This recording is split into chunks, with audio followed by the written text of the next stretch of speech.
Fusebox.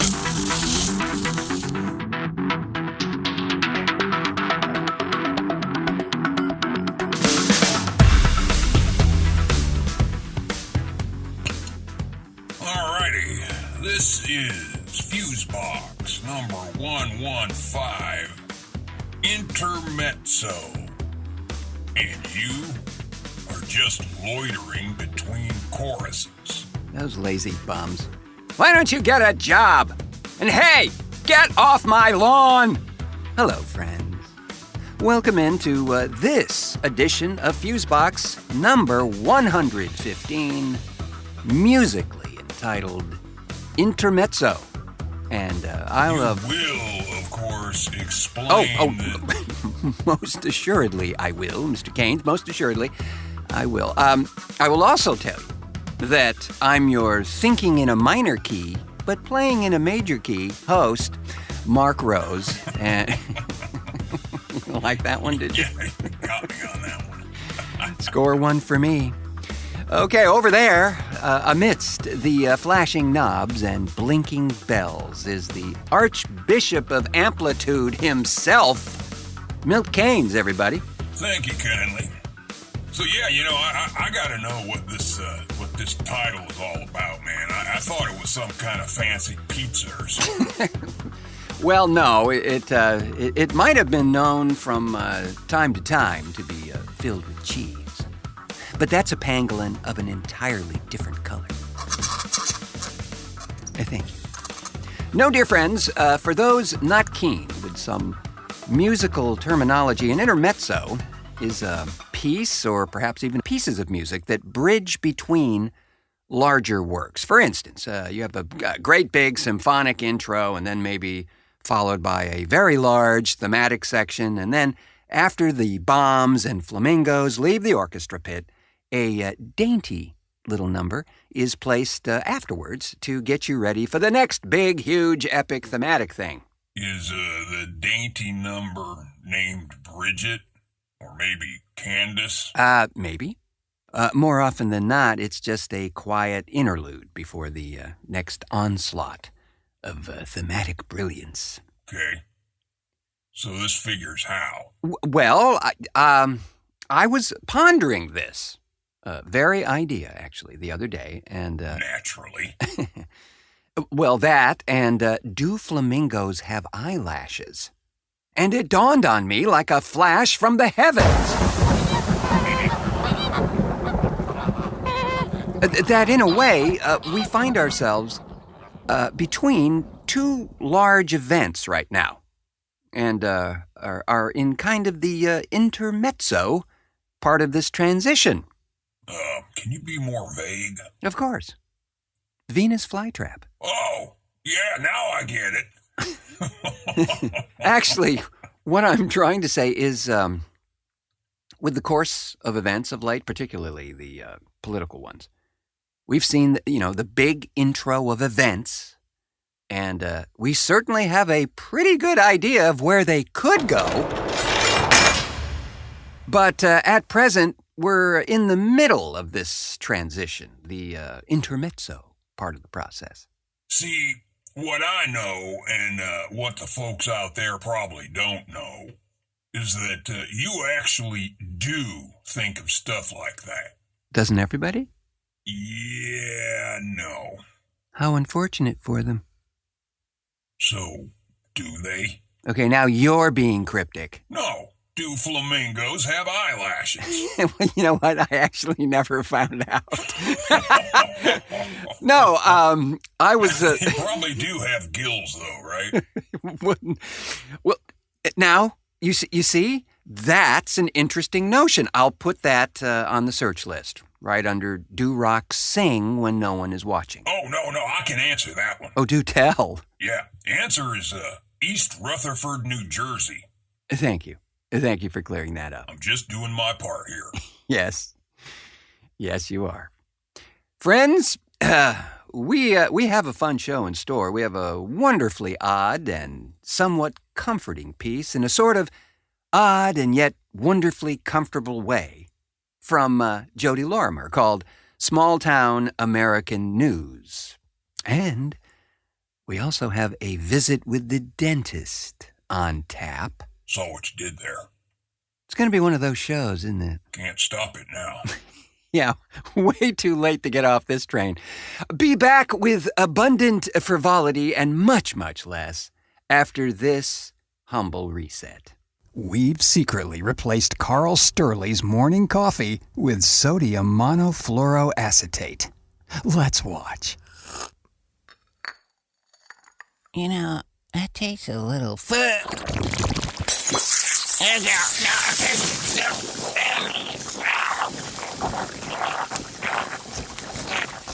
The show for everybody, but not everybody will like it. TheFuseboxShow.com. So, my longtime collaborator from the old radio series days, Dry Smoke and Whispers, by name, Gerald McQuinn, found this gem and thought it was refreshing, and by golly, it is. You know... You know.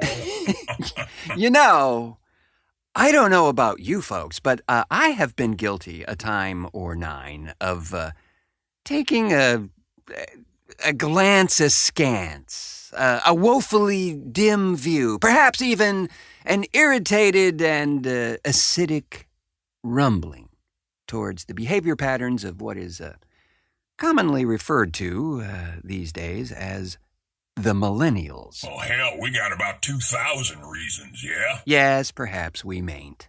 But in an article that Gerald sent along here, written brilliantly by Teresa Mull, who by coincidence is one of the aforementioned Millennials herself, she does a remarkably tight treatise on why that is. Because they have stupid hair?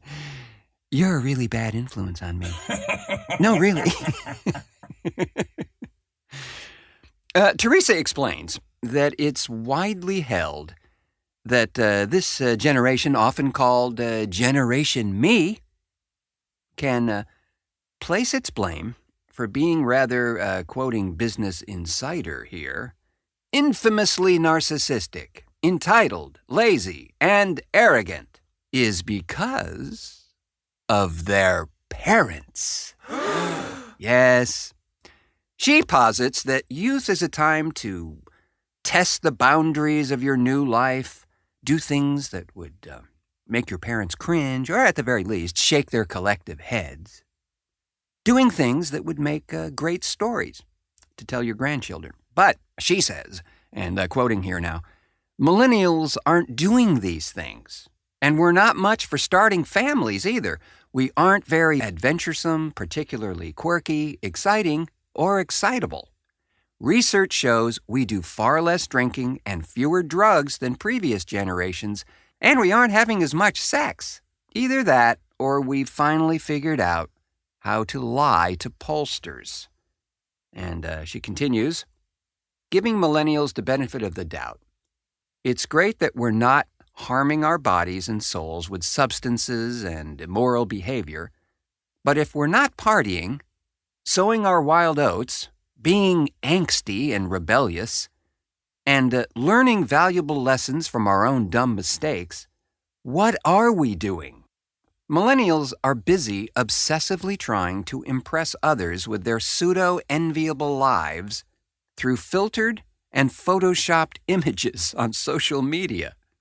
Life, then, becomes a never-ending search for validation by one's peers, or virtual peers, anyway. She has a really good point there, because, and it's not that their validation is unique to them. Validation has been going back for as long as there's been people walking around. But, as we know, it's impossible to quench. There will always be the next thing, the next higher level of shenanigans, because someone in the social media circus out there is always blowing their horn about some Cat picture. Yeah, that and maybe a tuna melt they just made in the glove box of their 77 AMC Pacer. You know what I mean? Oh, nice. Teresa points out that, quoting now, millennials were raised by baby boomers. Helicopter parenting came into vogue while we were kids. Small families, too, became the norm, and there was a dearth of siblings to keep the others from thinking too much of themselves.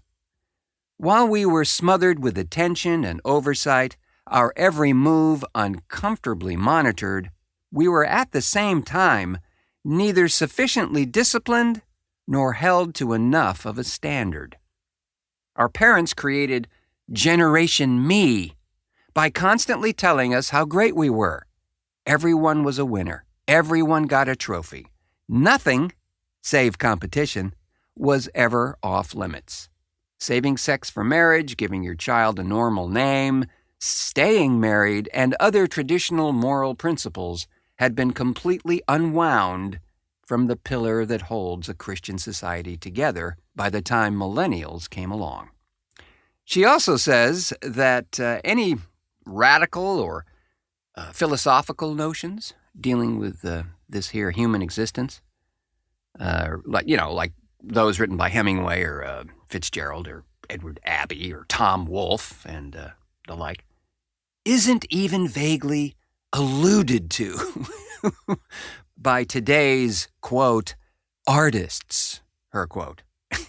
Although it'd be my quote, too, I'm just saying. Millennials have managed to take the attitude towards life and snuff it into a whiny little expression that isn't even really a word so much as a sound a baby would make.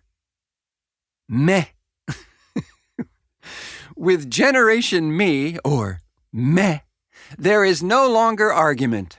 We simply exchange emotional reactions summed up by platitudes, quoting, "You're sexist. You're racist." Thus, America's youth have replaced beliefs and arguments with attitudes. And instead of philosophers, we need psychologists. Millennials are reportedly also facing a mental health crisis. When nothing is right, nothing is wrong, nor is anything good or bad. Nihilism, for one thing, is incredibly boring, but a lack of purpose and meaning in life also leads to loneliness, emptiness, and depression. We grasp at anything. Then, even the most superficial fluff, such as selfies, to fill the void and give ourselves a sense of worth. And then her final comment here, a final word to my fellow millennials who wish we weren't, and you other generations who hate millennials, take comfort in the fact that the nonsense we produce is destined to be lost forever in the intangible world of cyberspace. And the children we produce will, with any luck, rebel against their parents. Teresa Mull is a writer living in Teton Valley, Idaho, and very, very well done. Oh, man, she's in Idaho? Yeah. And bravo to Miss Mull. Well put. And sadly, all too true for the most part. Now, not everyone in that generational camp may suffer from those unfortunate maladies, but as we know, many do.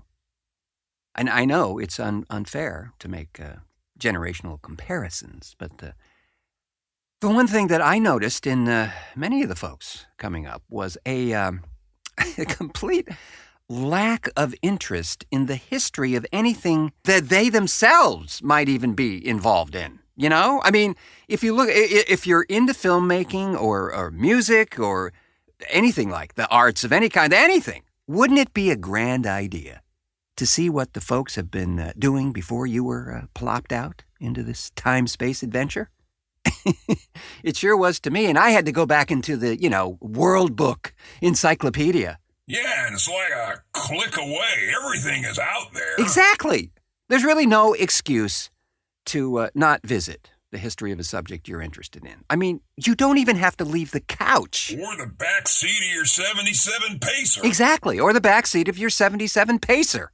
I don't know. It just seems like this rather vapid generational thing has some roots in logic after all. I mean, the society we currently inhabit is clearly different than Certainly my generation. Hell, that was back before the invention of dirt, right? Yes, that's right. They were still trying to build houses out of quinoa back then, you know? But then, of course, the clammosaurs showed up and... And the oysterettes. I see what we did there. Getting giddy in here. So, in a flash, we'll have some small-town American news for you. But first, it's time for another grand and glorious American tradition. Yes, the visit to the dentist.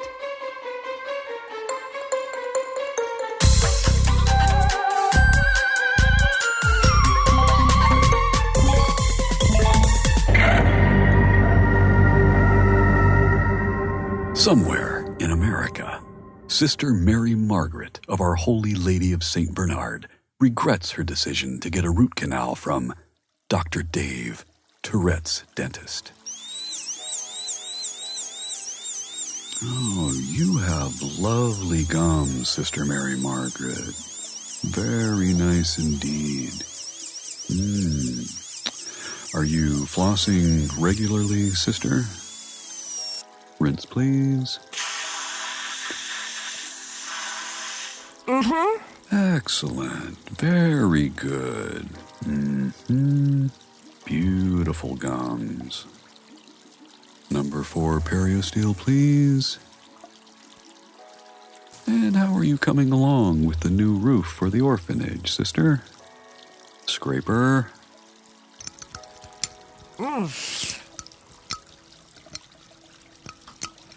Well, we hope to have the new roof by the end of summer, God willing. Oh, that's wonderful news, sister. Wonderful. The Blumenthal? Thank you. Yes, wonderful news. Very happy to hear that. The little tykes have been through so much. What with cock, ass, whore! Eating cold gruel for dinner and fuck, ass! No mommies or daddies to love. Shit, fuck! My goodness, just beautiful gums. Rinse, please. Cock, ass, whore, whore! Thank you. Well, I think that should do it, sister. Oh, and don't you worry. The Novocaine will wear off in an hour or so. Then you'll be able to speak clearly and continue your good work. God bless you, sister. Enjoy the rest of your day. Gorgeous gums. All done. We'll just get everything out of your mouth here. Oh, and would you like a red or blue toothbrush, sister? A blue one, please. Fuck, ass, cock, whore, fuck, whore! You have just been somewhere in America.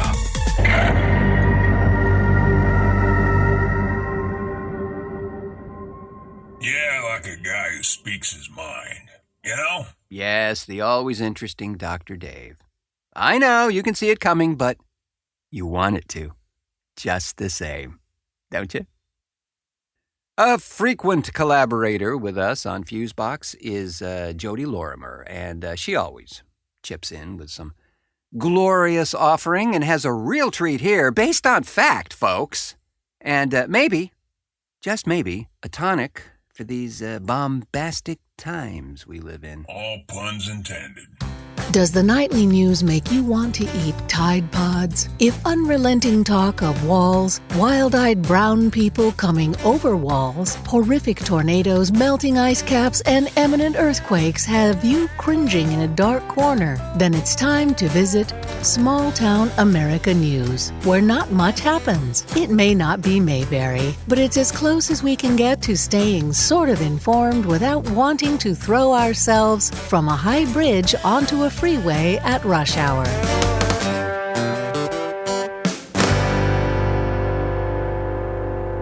Welcome to News of Record from remote corners of California. 8:24 a.m. A person in Angels Camp walked on the white line of Highway 49.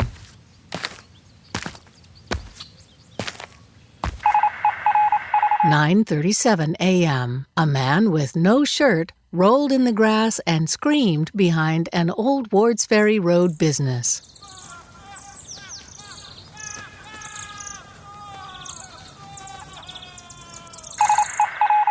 6:19 p.m. A vehicle drove back and forth on Quartz Avenue.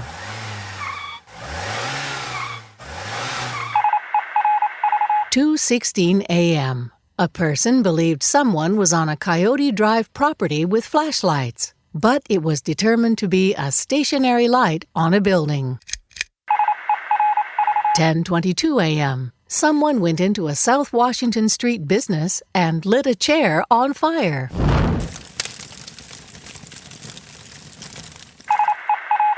3:26 p.m. A man opened doors to businesses on Mono Way, yelled inside, then walked away. 8:58 p.m. A white diesel pickup truck revved its engine and honked on South Washington Street. 9:08 a.m. A young woman walked on Willow Street and Fifth Avenue and was talking to herself.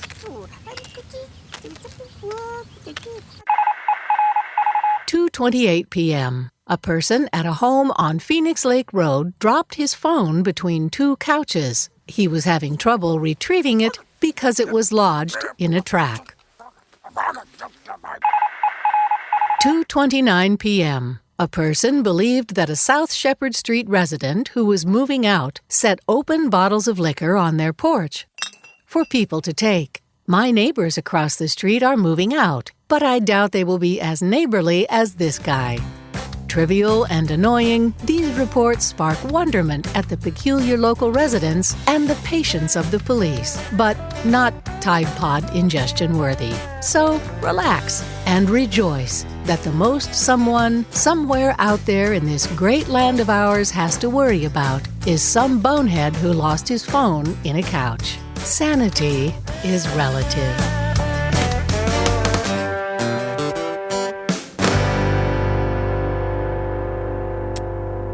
That's a delight. Thanks to Jody for tapping the wire on these nuggets. You can't invent some of this stuff, friends. You truly can. We've tried. Yes. Yes, and it just doesn't fly.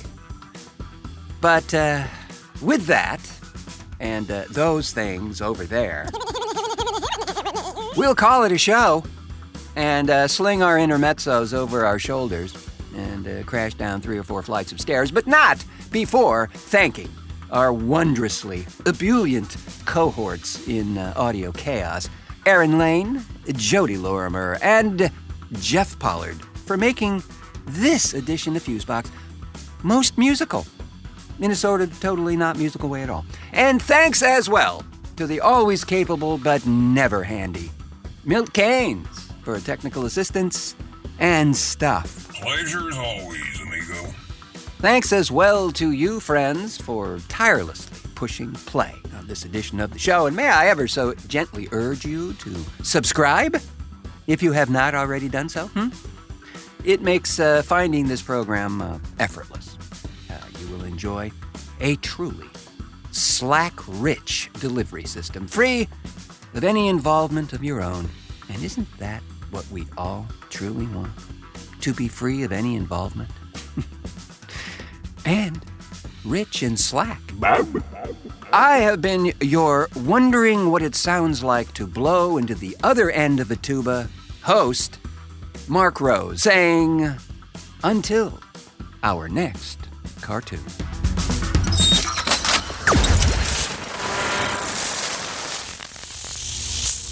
Fusebox.